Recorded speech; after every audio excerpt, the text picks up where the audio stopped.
Sir हाँ। बिल्कुल सही। तो अब ना एक मसीह का उद्धार 30 एट एज ऑफ 30 हो जाता है। जी। 30 साल तक, 30 साल तक वो पाप पाप में ही था। जी। हाँ। अभी मेरा 27 एज है, मेरा उधर 27 में अब कंप्लीटली हो गया है। मेरे पापा जी। मम्मी का उधर एट एज ऑफ 50 में हो गया है। जी। तो जो हम पहले से पाप करते आ रहे हैं, उन पाप की माफी तो यीशु ने दी दी है कलोरी राइट। क्रूज पे। राइट। तो उसका परिणाम हम भुगत रहे हैं अभी। राइट। मतलब हमारे जीवन में अभी जो कुछ भी आने वाले विपत्ति संकट, मतलब कुछ भी बीमारियां, फाइनेंशियल प्रॉब्लम्स, मतलब ये हम ये नहीं कह सकते कि यीशु में आने के बाद हमें 100% हमें फाइनेंशियली ब्लेस हो जाएंगे, या अच्छी जॉब, अच्छा बिजनेस चल जाएगा, राइट। शादियां हो जाएंगी। राइट। ऐसा कुछ नहीं, मतलब वो पाप का परिणाम हम भुगत रहे हैं अभी, है ना। जी जी जी जी जी जी। जी। तो वो सर वही बात है कि वो कटनी, मतलब वो तो बीज तो पाप का है ना सर। क्योंकि हमारे अंदर पाप का, आदम का पाप का स्वभाव है, और मैं ये नहीं कह सकता कि मैं कभी पाप नहीं करूंगा मरते ओके ओके दम तक। ओके। हाँ हाँ। पाप तो होने वाला है। हाँ हाँ हाँ हाँ। तो वो परिणाम मैं भुगत रहा हूँ। और ये तो ये क्या, मैं भूल गया सर। ओके ओके अभिषेक, हाँ। वेट करना, क्योंकि आपकी बातें मैंने सुनी है तो लोग कंफ्यूज ना हो। मैं उसको क्लियर करना चाहता हूँ। अभिषेक ने अभी कहा कि आदम का पाप का परिणाम अभी हम भुगत रहे हैं। अमीरी हो, गरीबी हो, पाप हो, धार्मिक जीवन, पवित्रता का, अपवित्रता का, ये सारी बातें इन्होंने करी है। लेकिन दूसरा कोरिन्थियों 5:17 कभी नहीं भूलना है। लिखा है कि यदि कोई मसीह में है तो वो नई सृष्टि है, पुरानी बातें बीत गए। ये मैं मानता हूं कि आदम का स्वभाव वाला शरीर मरते दम तक हमारे साथ चलता है। लेकिन प्रभु यीशु मसीह ने, पवित्र आत्मा ने वचन में हमें ये कहा है कि हमें उस शरीर पर जय पाना है। गलती किताब उसका 5वां अध्याय वचन 17-18 आप जानते हैं। आत्मा शरीर के विरोध में, शरीर आत्मा के विरोध में। शरीर आत्मा की लालसा पूरी करने नहीं देता और आत्मा शरीर की लालसा पूरी करने नहीं देता। लेकिन हमको लड़ना है, ये कहता है लड़ना है। मैं ये एग्री करता हूं कि हम शरीर में अभी भी हैं। रोमियो 6:1 से कहता है अनुग्रह तो आ गया। इसका मतलब ये नहीं कि हम पाप करते रहें। साथ ही साथ में बहुत सारी कॉन्सेप्ट्स हैं इसके ऊपर, अगर मैं बहुत ज़्यादा जाऊंगा तो बहुत टाइम चला जाएगा। लेकिन ये कहकर कि मैं अभी भी आदम का स्वभाव लेके चल रहा हूं, शरीर लेके चल रहा हूं, तो मैं पाप करता जाऊंगा, ये नहीं है। पाप आपके जीवन में आएगा, विचार आपके जीवन में आएंगे, स्वभाव आपका आएगा, लेकिन उस पर जय पाना। दूसरा कोरिन्थियों 10:5 आपको याद होना चाहिए कि हर एक ऊंची बात को खंडन करता हूं, विरोध करता हूं जो मसीह के पहचान के विरुद्ध में होती है। पहला यूहन्ना उसका 2 अध्याय, 3 अध्याय, 4 अध्याय यही कहता है कि हमें पाप पर विजय पाना है, ठीक है ना। तो ये ऐसा कॉन्सेप्ट है। गरीबी आएगी, नो प्रॉब्लम। अगर पैसे नहीं है, नो प्रॉब्लम। पौलुस कहता है, पहला तिमोथी उसका 6वां अध्याय वचन 7, 8, 9 से, वो कहता है कि जो है उसी में संतुष्ट रहो। लेकिन इसका मतलब ये नहीं है कि हम कभी भी गरीब ही रहेंगे, ऐसा भी नहीं है। अगर परमेश्वर ब्लेस करता है, प्रेज गॉड। नहीं करता है, प्रेज गॉड। आशीष आती है, प्रेज गॉड। नहीं आती है, प्रेज गॉड। लेकिन हम चीजों के पीछे नहीं भागेंगे, हम प्रभु के काम के पीछे भागेंगे। ओके अभिषेक। जी जी। या ये ऐसा है, बोलिए अभिषेक। हाँ, तो फिर वो एक का उधर एट एज ऑफ 30 हो गया जिसका, और एक का उधर 50 में हो गया। हाँ। तो सर वो तो 50 साल का जो आदमी है वो तो पूरा पाप में ही था। उसके बाद उसका उद्धार हुआ, और एक का उद्धार जल्दी हो गया। तो जी। उसने तो मतलब पाप किए नहीं ना, कम पाप किए as a compare to him. Okay okay.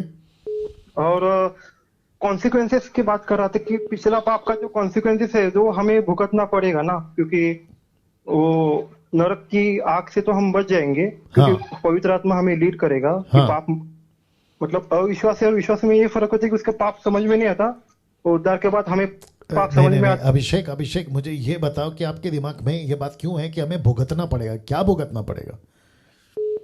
Consequences पाप के मैं वही तो कह रहा हूँ ना, वैसे। कॉन्सिक्वेंसेस या परिणाम जो है भुगतना पड़ेगा, वो कौन से कॉन्सेप्ट में कह रहे हैं आप? आप किस वही किस क्षेत्र में, किस क्षेत्र में भुगतना पड़ेगा?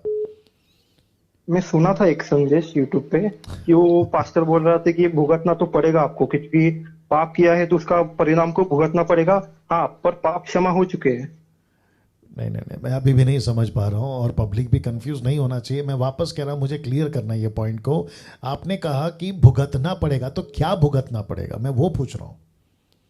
पाप का परिणाम, अरे पिछले भाई पाप का, पाप का परिणाम है ना, वो परिणाम क्या है जो भुगतना पड़ेगा? मतलब बीमारी आएगी, गरीबी आएगी, कर्जा बढ़े, क्या क्या है वो? मतलब कुछ भी सांसारिक चीजें जो उससे आदमी डर जाता है। मतलब जॉब चली गई, शादियां टूट रही है, क्योंकि वो इसमें तो नहीं था, जीसस के विल में नहीं था कि ये उससे शादी नहीं करेगा, अगर शादी हुई है तो टूट जाएगी, क्योंकि वो मसीह में जीसस को पता है। ओके ओके, मैं समझने की कोशिश करता हूँ या लोगों को भी समझाने की कोशिश करता हूँ, जितने भी 1200 लोग अभी जुड़ गए हैं। अभिषेक, मैं पूछता हूँ, आप उसका जवाब दीजिएगा, ठीक है?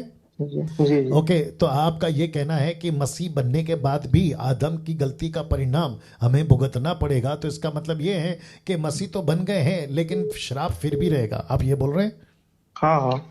नहीं ना भैया, ये गलत है ना, हाँ हाँ। ये गलत है ना भैया, क्योंकि जी आदम जी। का श्राप, आदम का पाप का परिणाम, आदम के जितने भी फल खाने के चलते जो बातें घटी है ना, यीशु में आने के बाद में वो कंटिन्यू नहीं होगी ना अभिषेक, जी क्योंकि मैंने अभी बताया ना 2 कुरिन्थियों 5:17, अब हम नई सृष्टि हैं, अब आप परमेश्वर के बेटा बन गए ना अभिषेक, बेटा बेटी बन गए ना, आपका शरीर परमेश्वर का मंदिर बन गया है, आपको परमेश्वर ने अपने राज्य का राजदूत बनाया है, आपको परमेश्वर ब्लेस करता है हर क्षेत्र में। बट मैं वापस कहूंगा कि अगर पैसा है तो भी प्रेज गॉड, अगर नहीं है तो भी प्रेज गॉड, लेकिन अगर ये कोई प्रचार करता है यूट्यूब के ऊपर कि मसीह बनने के बाद भी आदम का परिणाम जारी रहेगा, ये कॉन्सेप्ट गलत है। गलत है, हाँ। हाँ, वो ये कंफ्यूज हो गया था, मैं कल संदेश सुना था। सुनो अभिषेक, आप जब किसी को भी सुनते हो ना यूट्यूब पे, तो देखो, मैं हमेशा कहता हूँ कि चावल पक गया है ना चूल्हे पे, आजकल तो सीटी बच जाती है, चावल पक गया, लेकिन 10-15 साल पहले जब चूल्हे पे चावल पकता था ना, ऊपर का 2 या 3 दाना ऐसा पीसने से मालूम पड़ता है कि पूरा चावल पक गया है। आप लोग जब यूट्यूब पे देखते हो ना किसी को भी, डैनियल राज को या किसी को भी, तो आपको ज़्यादा से ज़्यादा 3, 5, 10 मिनट के अंदर तो पूरा का पूरा पक्का पता चल जाना चाहिए कि ये बंदा जो प्रीचर है वो किस टाइप का है, कॉन्टेक्स्ट में है या आउट ऑफ कॉन्टेक्स्ट में है।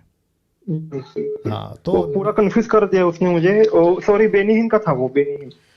अपने को नाम नहीं लेना है, मैं वापस कहता हूं, किसी भी दास, कोई भी इंटरनेशनल, खैर अभी तो इन्होंने नाम ले लिया, लेकिन मैं वापस कह देता हूं, कोई भी तुर्रम खान हो, हमारे लिए कोई छोटा कोई बड़ा नहीं है, सब एक समान है, ठीक है ना?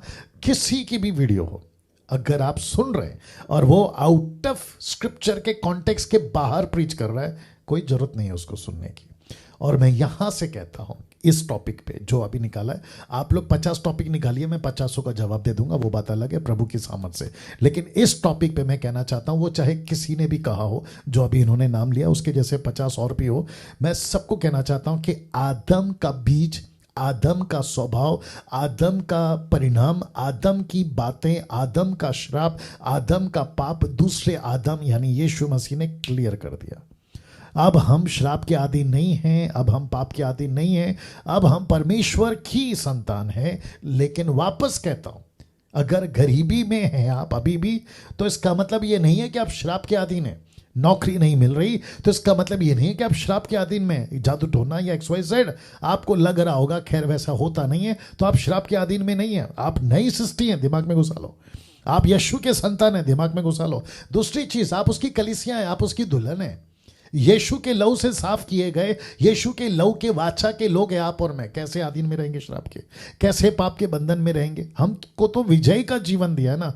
और देखो, इब्रानियों किताब उसका 10:12, अगर मैं गलत नहीं हूं, अभिषेक मेरे साथ बने रहना जी। या, बट टॉपिक अच्छा है, कुछ लोग उल्टा सीधा सिखा रहे हैं और पता नहीं क्यों सिखा रहे हैं। बाइबल का स्क्रिप्चर बहुत इंपॉर्टेंट है कि आप उसको कैसे हैंडल करते हो। 10:12, हाँ यही है। ओके अभिषेक, ध्यान से सुनना, इब्रानियों किताब उसका 10:12 और 13:2 पढ़ूंगा। परंतु यह व्यक्ति, तो यानी यीशु, पापों के बदले एक ही बलिदान सर्वदा के लिए चढ़ाकर परमेश्वर के दाहिने जा बैठा। कौन? यीशु जी, ठीक है ना? अब वचन 13 बहुत इंपॉर्टेंट है, लिखा है, और उसी समय से उसकी बाट जो रहा है, एक व्यक्ति बात कर रहा है कि उसकी बाट जो रहा है कि उसके बैरी उसके पांव के नीचे की पीढ़ी बने। किसके? और यीशु सिंहासन पर बैठा है, लेकिन उसका बैरी उसके पांव के नीचे। किसके पांव के नीचे? हम सभी जानते हैं कि लूसीफर यीशु के पांव के नीचे आ चुका है, लेकिन अभी बात किसकी हो रही है? किसके पांव के नीचे? यह बात हो रही है कलीसिया की, दुल्हन की। और हम कौन हैं? हम लोग प्लूरल नहीं है, हम लोग सिंगुलर है। हम यीशु की दुल्हन है, दुल्हनों नहीं बोला है ना, दुल्हन उसकी, उसके बैरी, उसके, किसके? कलीसिया के। अब मैं आपको इसका दूसरा रेफरेंस देता, रोमियो की किताब 16 का 20 देना, रोमन्स 16:20। मेरे साथ बने रहना अभिषेक, और जितने दर्शक हैं आपको भी ये बात समझनी होगी। बहुत कुछ ऐसा लिखा है, वापस कहता हूं, स्टडी के बाद ही पता चलता है, ठीक है ना? तो देखो क्या लिखा हुआ है, शांति का परमेश्वर शैतान को तुम्हारे पांव से शीघ्र को छुड़वा देगा। तो लिखा है इब्रानियों 10:13 में, बाट जो रहा है। रोमियो किताब में क्या लिखा है? बहुत जल्द को छुड़वा देगा। किसके? तुम्हारे। अब आप फिट हो गया? तो इसका मतलब है जब हम शैतान को और उसकी सारी हरकतों को अपने पांव तले मसलने वाले, रौंदने वाले, तो ये हम पर हावी होकर कैसे राज करेगा, और पुरानी बातें अभी तक कैसे लागू होगी? अभिषेक बताइए। जी जी।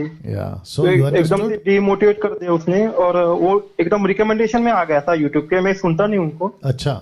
और वो रिकमेंडेशन में आ गया तो यूट्यूब का, मैं दबा दिया वो बटन। एकदम हाँ। कंफ्यूज हो गया सर, मैं पूरी रात सोच रहा था।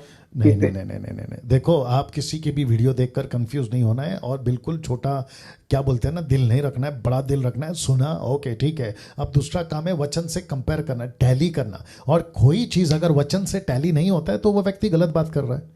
जी जी। हाँ, ऐसा है। Okay, okay sir, thank you. और अभिषेक आपको बोला था ना मैंने, मुझे कॉल करिए, ठीक है ना? कल कॉल करना दोपहर को 3 के बाद। ठीक है sir, okay. God bless you Abhishek.